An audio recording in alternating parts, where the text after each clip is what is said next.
So, hello and good morning to New York. This is really quite exciting for us. I'm sat here, I'm very privileged to be sat here in Jakarta, in Indonesia, with Sunil, who is the CEO of Busana Group.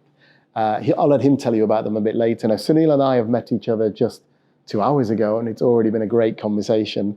I'm sure many of you in the room there probably know Sunil, but if you don't, I'm going to give Sunil a chance. Just tell everybody a little bit about, just tell everybody a little bit about Busana Group.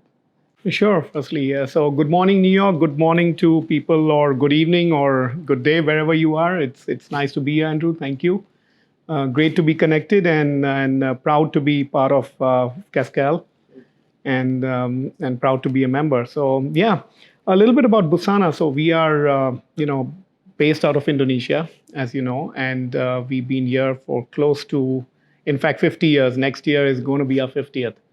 It is a celebration.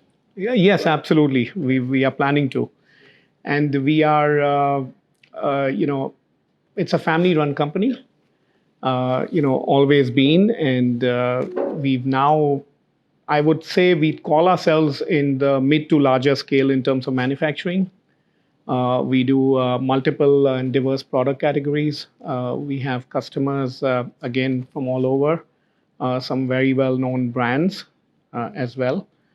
And we now, over the last couple of years, have established some joint ventures in a few other countries in terms of manufacturing. Again, joint ventures as in, partnerships with local people from the respective countries. So we've started some work in Jordan, in Bangladesh, in India, most recently in Central America.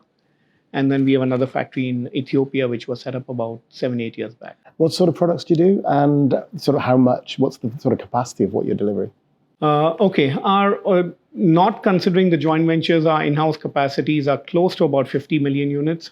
But we do again multiple product categories, as I said, very diverse. 24 factories in Indonesia, including a couple of two integrated laundries. The laundries are for denim, for a lot of washed and casual, bottoms. We also do some dressier bottoms. We are into athleisure. We do. I think we are one of the larger makers of men's shirts, both dress shirts as well as sport shirts. We do ladies soft dressing, and we also do a lot of outerwear. So as I said, it's spread across. We employ close to, I'd say this year, about 34,000 people. And again, proud to say that over 92% of which are actually women. So very pretty stable, workforce. Indonesia is a good country, very disciplined and stable, and it's good to be in this part. That's great. I mean, it's interesting because the session that we're part of now this morning is chatting climate and consumer goods. And so running through there, the kind of products you're making, apparel is a core consumer good and you're making a lot of it. So what do you see as the connection for Busana with climate and climate issues? And what's your sort of journey been on that? Okay, yeah, interesting. So I'll come to climate in a bit. Let me take this back, as far as the family is concerned, very frankly, and I'll use the acronym ESG out here, right? ESG for us the journey started, about 40 years back. I'd say 1982, if I'm not mistaken. And that's when, and this comes top down, this comes from the family. Because, at that time it was always about, and we were, of course, at that time we were a much smaller company. It was always about caring about people. So the S part of the ESG actually started for us in 1982. And it started with cooperatives wherein we had ownership of from even the worker level as part of the cooperatives, developing communities over a period. And to date, we have them, 45 years later. That'll continue. There's been a host of very many initiatives on the social front. So it's always been strengthening all across to the extent that we have, scholarships for workers, fully funded, university educations and many other initiatives like that. Coming to climate, which is relating to the E part of the ESG, that I would say started somewhere around the 90s. And I'm not talking climate per se directly, which would have an indirect link, which has happened more recently. But from an environmental point of view, we started looking at the utilization of energy, to look at energy savings, to look at how to make goods much more efficiently, more productively. So there was a lot of investments which went into automation and technology year after year. So the start really on the environmental journey for you was more from a business perspective of more to do with efficiency, cost saving to start with? I'd say yes and no. To be honest with you, I think the family and our chairman actually and the family believes a lot in just doing it for doing good. One is the business perspective. The second is they are very passionate about just energy savings and how can we make things better? How can we do things better for the world? And how can we do them well? Like I said, the efficiency does come in. I think that's a kind of a byproduct, but there's passion about investing in the best technologies. I think and then I feel it results in us doing well as well. So the whole old quote from I guess it was Benjamin Franklin, right? That how do you do well? By doing good. So I think it's resulted in that. Now, I'd say it's kind of embedded into the culture of the company, so that a lot of leadership and down the level people think like that. Just to give you an example, I think for the last 15 years or so, we've been reinvesting anywhere between $6 to $7 million a year into automation, into machinery. This is the real nuts and bolts of it. So, I mean, I'm listening to you talk about, which I think is fascinating because it's similar to my journey. My journey started when I was partly because of my mother. My mother drilled into me the importance of people and how you treat people. And so I had a very strong ethical sense and was always very committed to people. I think as I started to look at some of the things happening in the world, it was the people piece that led me into thinking about climate and environment and the things that we need to do. So I've kind of got a very similar journey. And I think what you're getting into now, which would be good to hear a bit more about, is when I say the nuts and bolts is having the ethics, having the values is one thing, but what's the hardcore things you have to do? You're saying $6 or $7 million a year, which is quite a lot, but what kind of things are you investing in and how do you decide? What do you do to make that real change to address these issues? Yeah. So look, like I said, it's part of the culture. It's making things better. I think so regardless of ESG goals, we've never seen it as driving as a target. We've done it because we wanted to do it, right? We wanted to have like the best machines. We wanted to, because that would then end up making a better product. The better efficiency gives us other gains. It kind of led into better attrition rates, lower absenteeism, and therefore then that leads to stability of manpower, and then it leads to better efficiency and therefore profits, or the whole equation between people, profit, and planet all comes together, right? So we kind of see it as a competitive advantage, regardless of how you do it and what you do it in. But over a period of time, it does pay out now. To what we've been doing. Sorry, an example was we invested in a LEED Platinum factory, and this was the cost was like twice, but the chairman did not think twice about why we should do it and how we should do it, but he did it because we wanted to. And we applied for, I think, from LEED 101 points. We got 101 points to this date, I believe. So it's a factory which came up in 2017, and over the last few years, I think in terms of size and scale, it is globally the highest rated factory in the world. Now, so that makes us proud. It becomes not only a flagship, but it also sets a benchmark for future investments from our side, which is easier to do when you're looking at scaling up greenfield. And then what you're doing is now you're bringing it all together. You're bringing in planet, you're bringing in climate, you're bringing in environment, and saying by doing this, then you're fulfilling other goals as well. It's interesting. You said there something that was interesting to me about you see it as a competitive advantage, and I've kind of got two questions here. One of which is, with your customers, the brands, You see it as a competitive advantage. Obviously, you think it gains business, but do you think you get all the sort of value? And I think especially with what's coming on regulation and what's being requested and what's coming from your customers, do you think you're getting all the value you should for the investment and for the work you're doing? Let's put it this way. I think, if you called it being part of the most favored vendor kind of list, yes, I think from that point of view, this value does come in from a sourcing perspective. Does it come in terms of cost? That's a different story, right? It becomes part of investment. But then look, more business, additional business will lead to that. So I think what we've been working with brands closely is trying to see what their sustainability goals are. Look, in the supply chain, we are pretty much as a tier one, we are the last mile shipper. So what we do becomes quite important, although it's not a significant play in terms of the total GHG or the carbon emissions. But at the end of the day, it's important.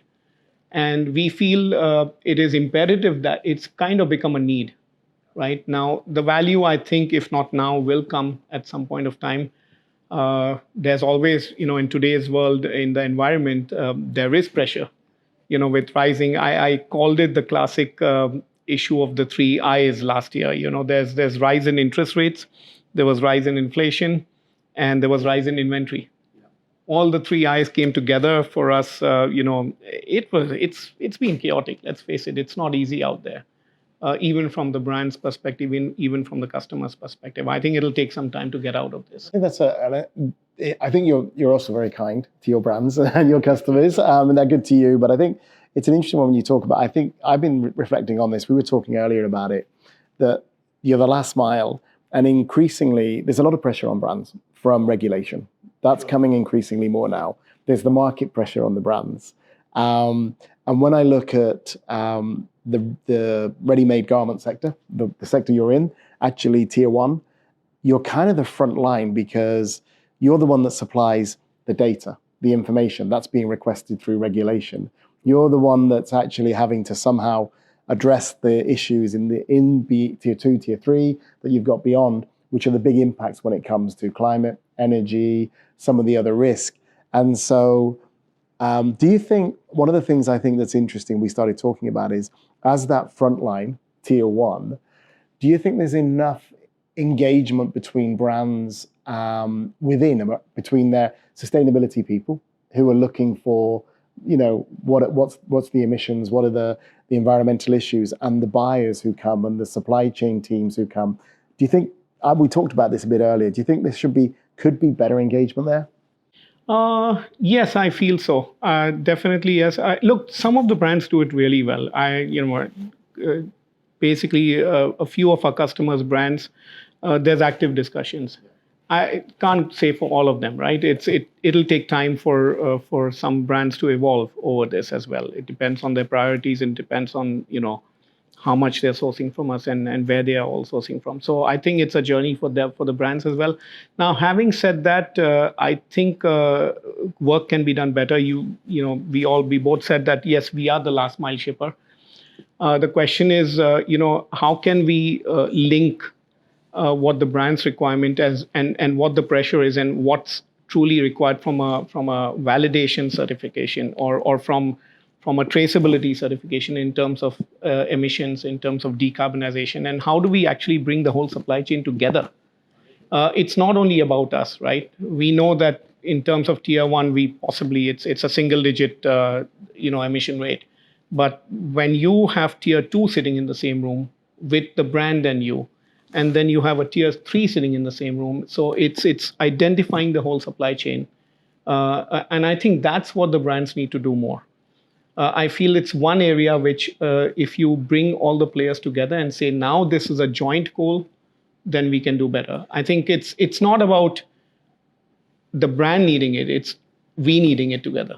So the whole thing has to change from I to we. Yeah, and the success is only going to come if all of those different players are actively involved, actively engaged, understand the challenges. In that context, I'm going to be very selfish from a Cascale perspective. We provide, we work with you, and I have to say thank you for joining. You joined us, I think, in July, one of our newest members, and we're very proud to have you. How do you find, one, I'll ask two questions. First one around, how do you find utilizing the tools that we have, such as the FEM and FSLM? What sort of value do they bring to you? I'd say we've been part of the FEM now, so I guess, or part of HIG and the tools. I think we've been utilizing it for a while, but this is a must. I think the validations are necessary. It sets benchmarks for us, it's a continuous improvement process, right? And I think it also keeps us active in terms of what's next. Where do we need to go from here? So from that perspective, definitely yes. It's great to be part of Cascale, and then the fact that I think, if I'm not mistaken, you're the largest coalition, right, or the only coalition. We're the largest in the industry, in the consumer goods industry, in the fashion apparel industry, and that was sort of my second question: is how. And one of the reasons I can't be in New York is we're taking a really determined and intentional approach to engage much more with the manufacturing community, because we recognize that a lot of these issues and challenges, ultimately, the solutions are through the work that is done with the manufacturing community. And so I'm spending time here now out in Asia for 3.5 weeks. Colin, our new CEO, was here for a couple of months not long ago. He'll be back again in November. So what the things we're trying to do is to listen more. So what do you think, what more value and where do you think Cascale can play a role in helping the industry move forward and address these big issues that we have? A great question. I guess firstly is setting up benchmarks, and then as a facilitator, as a collaborator, I would say, bringing people together. Like I mentioned, tier 1, tier 2, tier 3, along with the brands. I think Cascale can play a major role between that and then setting, joint initiatives. I think that you need somebody like that, right? Otherwise, it's all siloed. You talk and then talks fizzle out after a few months. Even within brands, I feel, Cascale can possibly talk to, okay, I know you're talking to all the sustainability teams. I'm sure you're talking to sourcing teams as well. And a lot of times, interpretations can be different, right? So the question is, how do we all actually come to a common goal together? And I think that's a role which, Cascale needs to play, and saying, okay, this is what we need to do. And, let's take a step forward, and what can you do? And then let's put it together. I think that's going to go a great way in trying to, I don't know why, I'm looking for the right word, but getting us closer. And then we know we are part of a coalition and a joint group. Right? No, thank you for that. I think it's really valuable. And I also think it comes at a point, it's like an inflection point for us as well. I think when you look at, the scale of the challenges we have, whether it's climate or decent work for everybody, that scale of those challenges, we actually have regulation now that's starting to raise the bar and hopefully set really good foundations. I think those things together, actually, it's really encouraging to hear what you say, because I feel you're right, we have an opportunity as Cascale. I very often say this, I feel like a responsibility, because we do represent, the manufacturing community and the brands and retailers and representatives from other NGOs. And so I feel that also is a responsibility that we have.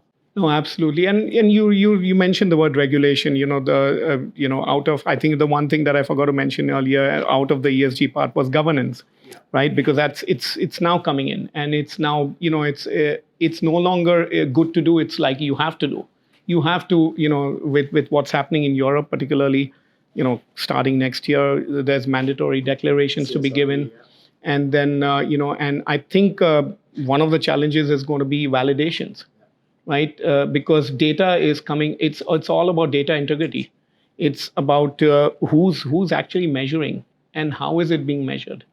Sustainability has become extremely complex, as we can see over the last few years, right? So there's going to be some questions asked, there's going to be some challenges ahead. And I think if we work together, and look, we've seen the changes in climate, right? We've seen what's happening globally.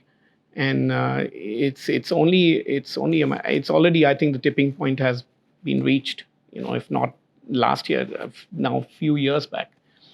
And then I think regulations are going to become much more stronger, and I know they are higher in certain countries, but I feel it's just a matter of time where it'll become that it's going to become part of scorecards. It's going to become part of mandatory requirement for even manufacturers like us, right? So I guess in that, if I was to sort of summarize that, it's a bit like what was and should have been always a moral imperative, which is still a moral imperative, actually really does also need to shift, and with regulation hopefully to become operational business inbuilt, and it's part of business operations. It's a business mandate. It's actually what you have to do, I think, with the regulation, and I think that along with the moral imperative is quite a strong case. Absolutely. I think with the way the markets are going forward, look, let's not talk about even our generation. The next, I think 2 or 3 to come. We've seen the impact of transparency and traceability, right? It's going to come much more stronger going forward. The whole aspect of circularity. Consuming less. How do we haven't even touched upon that, recycling and circularity. And then, so I think these are going to become the way of the future. And more important is how do we manage data, and how do we actually, put things out there that are going to be, like I said, integrity is going to become key. And I think for manufacturers like us, and that's something which we have to do jointly, right? It's going to become an absolute requirement. Absolutely, more than anything else. I think we're probably coming to about our time now. Before I sort of close, is there any, with a room full of people in New York talking about climate and consumer goods, is there anything you want to leave the people with in terms of a last comment, thought, challenge, call to action? You can do whatever. I think the call to action would be, I don't want to sound repetitive, but I think let's identify the players in the supply chain who are the key players, and let's put them in a room together and let's talk together. There's the Paris Accord, and that's huge. I'm not going general. I'm not going Copenhagen. I'm not going massive thing. I'm talking now. Let's go down to the grassroots level, at brand to brand, and then 2, 3, 4 of them coming together, and then talking to 4 or 5 suppliers together, and then saying, okay, these are the common mills, and these. Let's put this.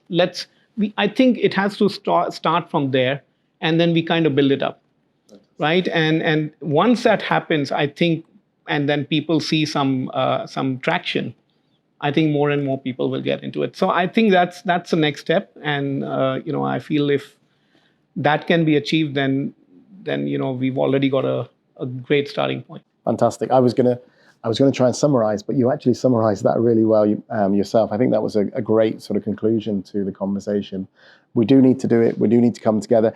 I think what you said there is also important. Is it's actually not about being aspirational. It's actually about doing the work and actually getting the people together to talk about the solutions and make it happen. Absolutely. Yeah. Sunil, thank you very much. It's been an absolute pleasure. Andrew, thank you, and welcome again to Jakarta, and good to have you here. And look forward to engaging more with you, with Cascale, and with our brands and supply chain partners. Thank you very much, and thank you everybody. Enjoy the rest of your time this morning. Thank you. Take care.